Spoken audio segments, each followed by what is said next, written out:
টাকা তৈরি হয় গাজীপুরে টাকশালে, যেটা পুরোপুরি বাংলাদেশ সরকারের দায়িত্বে। একটা 1000 টাকা নোট তৈরি করতে খরচ হয় 8 টাকা, আর একটা 500 টাকা নোট তৈরি করতে খরচ হয় মাত্র 6 টাকা।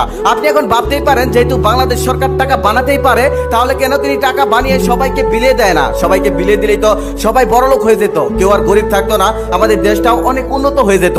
এমনটাই করেছিল কোন এক দেশের সরকার। সে ভেবেছিল টাকা তৈরি করে তার দেশের সকল জনগণকে বিলিয়ে দেবে, আর তার দেশের কোনো লোক গরিব থাকবে না, সবাই বড়লোক হয়ে যাবে, এমনকি তার দেশটাও বড়লোক হয়ে যাবে। এক দোকানদার দোকান করছিল, ঠিক সেই সময় সে খেয়াল করলো যে তার অ্যাকাউন্টে 50 কোটি টাকা ঢুকেছে। তখন সে দোকান টোকান ফেলে বাড়ির দিকে দৌড়াতে লাগলো। দৌড়াতে দৌড়াতে তার বন্ধুর সাথে রাস্তায় দেখা, তার বন্ধু সবজি বিক্রি করে, সেও দৌড়াতে দৌড়াতে বাড়ির দিকে যাচ্ছে। বন্ধুকে জিজ্ঞেস করলো, গিরে তুই দৌড়াচ্ছিস কেন? তখন তার বন্ধু বলল, আমার অ্যাকাউন্টে 50 কোটি টাকা ঢুকেছে, আমি এখন আর সবজি বিক্রি করে কি করব?